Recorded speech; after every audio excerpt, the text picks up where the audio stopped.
Joe Fox is the president of Train Smart Personal Fitness, a New York State powerlifting champion, a certified personal trainer through the National Academy of Sports Medicine, a certified functional movement specialist, as well as a 4-time TRX professional education graduate. Joe Fox has been recognized by Business First as a winner of the Healthcare 50 Award, which recognizes medical professionals for their contributions in improving the quality of healthcare in Western New York. With more than 60 professional letters of recommendation on file, Joe Fox is a highly sought-after professional speaker in the areas of fitness training, sports medicine, and nutrition. What I'm here to tell you is, it is not about weight loss. That is old school, and it's based on bad information. Okay, and I'll tell you why. If you have lost weight, I have one big question for you. Have you lost muscle, or have you lost fat? Because I'm here to tell you, if you have lost muscle, you're going to gain all the fat and all the weight back. Okay? So it's not about weight loss, it's really about fat loss. If you have lost muscle, you are sabotaging your fat loss efforts. Because having muscle, and we're going to prove exactly why in just a few minutes, is critical to maintaining a lean, healthy, strong body. Now, the cumulative yo-yo effect. How many people do you know, or perhaps it's you, have dieted and exercised and lost some weight and gained it back? Have dieted and exercised, lost some weight and gained it back? Have dieted and exercised, lost some weight and gained it back? I call that the cumulative yo-yo effect. And it's actually harmful, because even though at the end of that process, you may be roughly the same amount of weight that you were when you started, the fact is you have lost lean mass.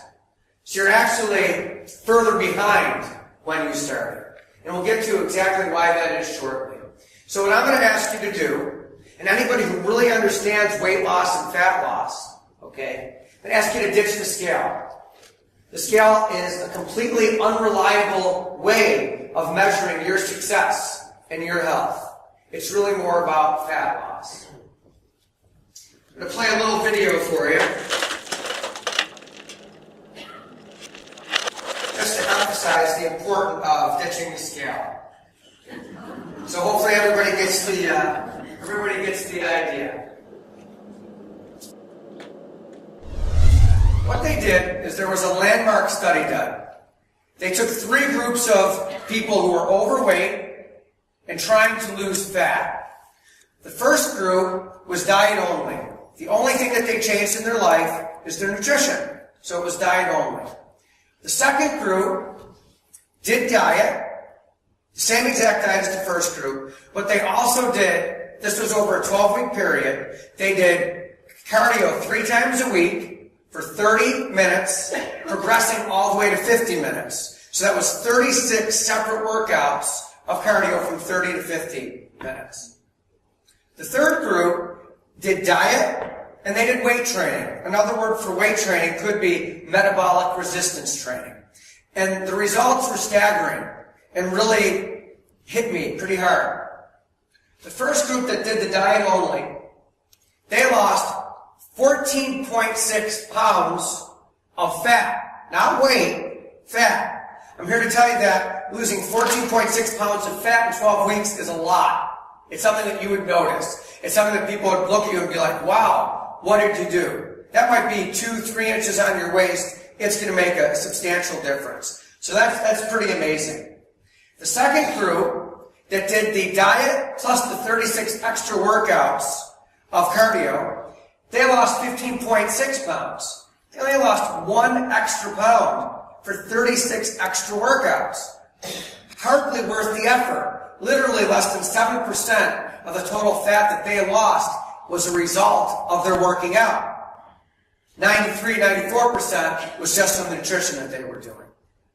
The group that did the diet and the weight training, they lost 21.1 pounds of fat. Again, pretty massive results in 12 weeks, and that's 44% more than diet alone. And what's really interesting is what the vast majority of fitness and sports medicine professionals took from this is, wow, look at the effects of weight training or metabolic resistance training on fat loss. I didn't see it that way. What I saw was this. If I took that 14.6 pounds of fat loss to nutrition alone, and I divided it by the 21.1 pounds of the nutrition plus the fat loss, I realized that 69% of all of that fat loss can be attributed to nutrition. Wow, I mean, that blows me away. And that's really, really, really cool. So simply, just by mastering nutrition, you can make staggering and impressive fat loss gains and really improve your health. So just how important is resting metabolic rate to fat loss? Well, let's get into it a little bit. What we're going to look at now is we're going to look at a graph. And this graph is going to show a percentage of calories burned in a day due to different components. The first area is dietary induced, otherwise known as the thermic effect of food. Literally 10% of all of the calories that you burn are simply through digesting. Your body needs to produce energy to digest food. So 10% of all the calories you burn comes from just digesting. 20%, and this is a little bit different than a lot of people would expect. 20% of all of the calories that you burn is activity-induced, and this includes exercise. This includes working out on your cardio machines, lifting weights, taking Zumba, running. It's 20% of all the calories that you burn comes from activities. Here's the big deal.